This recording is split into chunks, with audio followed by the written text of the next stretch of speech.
पंचम श्रेणी पिला माने आजिर एई भिडियो रे आलोचना करिबा तमरो गणित कार्यपुस्तिका बहिर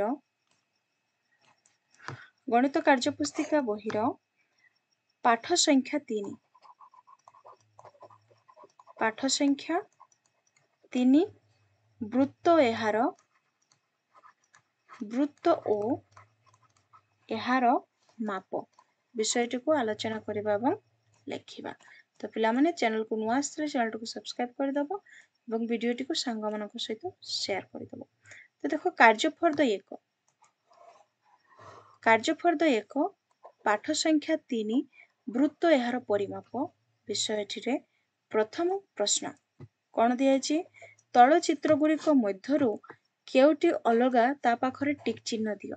ए जो चित्र दिया छि आ भितरे देखो एई चित्रर कोण अछि एई चित्रर कोण अछि बुझिला एई चित्रर कोण अछि एई चित्रर कोण अछि एई चित्रर अछि एई चित्रर मध्ये कोण अछि किंतु एई जो चित्रटे दिया छि वृत्त एहार कोनोसी कोण नाही तो आ तळे टिक चिन्ह दबो। तापरे प्रश्न 2 रे पचरि छंती तळे दिया जायथिबा बिंदु गुरु जोड़ी चित्रटिए करि दियो। एहा केउ जेमितिक चित्र लेख ए जो बिंदु अछि आकु जोड़ी गोटे चित्रटिए करि दबो। आकु जोड़ी चित्रटिए कले को चित्र हबो वृत्त कोन हबो वृत्त एठी लिखि दबो वृत्त। तापरे नंबर 3 तळ चित्र गुड़िक मध्यरु केउ गुड़िक वृत्ताकृति ता पाखरे टिक चिन्ह दियो। एडा होची कलापटा कोन कलापटा होची आयत चित्र हबनी तापर अछि कैसेट आ तळे टिक चिन्ह दबो आइरे हबनी एडा होची कांथ घंटा वृत्ताकृति अछि टिक चिन्ह दबो आइरे मत टिक चिन्ह दबो। नंबर 4 तुम खातारे परिवेश रे देखुथबा वृत्ताकृति जिनिसर तालिका कर कोन सब देखुछ हमें बॉल तापरे चूड़ी तापरे आ कोन देखुछ चक तापरे कांथ घंटा तापरे लड्डू आ कोन देखुछे चकुली आ कोन देखुछ रुटी नहीं के आ कोन अछि कैसेट तो सब लिखि दबो। तापरे परवर्ती प्रश्न को जीवा। परवर्ती प्रश्न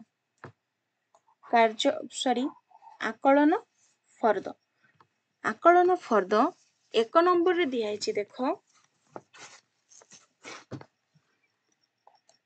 निम्न रे प्रत्येक प्रश्न पाखरे संभाव उत्तर अछि सेथिरु ठीक उत्तर बाछि ता पाखरे टिक चिन्ह दियो। कर अछि तुमे खेलिबा समय रे भूमि उपरे गोलाकार करिबा पई कहार सहाय्य नियो चाबी स्केल शाबळ गोड़ी। तो पिलार सठिक उत्तरटी हबो गोड़ी। तापरे नंबर ख निम्न वस्तु गुरिक मध्यरु कहार धार चारिपटे गारटा नेले वृत्त चित्रटी पाइबो जेमिति बाक्स बही चूड़ी इटा आर सठिक उत्तरटी हबो चूड़ी। तापरे नंबर ग रे पचारि छंती वृत्त अंकन करिबा पई जेमिति बाक्सर केउ जंत्रटी को व्यवहार करा जाय scale protractor compass set square तार सठिक उत्तरटी हबो कंपास। तापरे घ वृत्तर केंद्र बिंदुरु वृत्त उपरिस्थ जे कौनसी बिंदु को जोग करुथिबा रेखाखंड को कोन कहै जाय जे व्यास व्यासार्ध चाप आर सठिक उत्तरटी हबो व्यासार्ध कोन हबो व्यासार्ध। तापरे नंबर 1 वृत्तर केतोटी व्यासार्ध थाए 1टी 9टी 15टी असंख्य सठिक उत्तरटी हबो असंख्य। केमिति देखि दबा एडा गोटिए वृत्तर व्यासार्ध कोन एठु एतिकी होची व्यासार्ध तो हमें चाहिए एठु एतिकी हमें कोन करि परिबा व्यासार्ध अंकन करि परिबा बुझी पाइलो हम असंख्य व्यासार्ध अंकन करि परिबा। तापरे देखो नंबर 2 रे प्रश्न दिया है पार्श्वस्थ चित्रटी को देखी शून्य स्थान पूरण कर क बिंदुटी वृत्तर डैश अटे ए जो क बिंदु वृत्तर कौन अटे केंद्र बिंदु अटे ख अंका जाइथिबा वृत्तर व्यासार्धर नाम कौन व्यासार्ध कोटा व्यासार्ध होची क ख आ गोटी हबो क फ आ गोटी हबो क प तो लिखि दबो व्यासार्धर नाम क ख व्यासार्ध तापरे क प व्यासार्ध आ गोटी अछि कोन क फ व्यासार्ध तापरे ग प फ रेखाखंड को वृत्तर डैश कुहा जाय प फ रेखाखंड प फ ए रेखाखंड को वृत्तर कोन कुहा जाय ना व्यास कुहा जाय कौन कुहा जाए व्यास तापरे घ वृत्तर व्यास और व्यासार्ध मध्य केउटी बड़ वृत्तर व्यास एवं व्यासार्ध मध्य व्यास बड़ तापरे नंबर 3 रे प्रश्न अछि देखो निम्न रे दिया जाइथिबा वृत्त गुड़िक मध्यरु केउटी बड़ चिन्ह दियो तो ये वृत्त गुड़िक मध्यरु बड़ किए एडा चिन्ह दबो तापरे नंबर 4 तुम खाता रे विभिन्न मापर चूड़ी व्यवहार करी 3टी वृत्त अंकन कर गोटे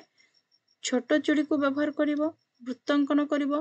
ताठू टिके बड़ चूड़ी को व्यवहार करिवो गोटे वृत्त अंकन करिवो ताठू आउरी बड़ चूड़ी को व्यवहार करिकि गोटे वृत्त अंकन करिवो बुझिला तापरे 5 नंबर 3 सेंटीमीटर व्यासार्ध विशिष्ट वृत्तटीए निज खातार अंकन कर व्यासार्ध कोन पिला माने एडा होची वृत्तर केंद्र बिंदु एतिकी एडा होची कोन व्यासार्ध तो तमे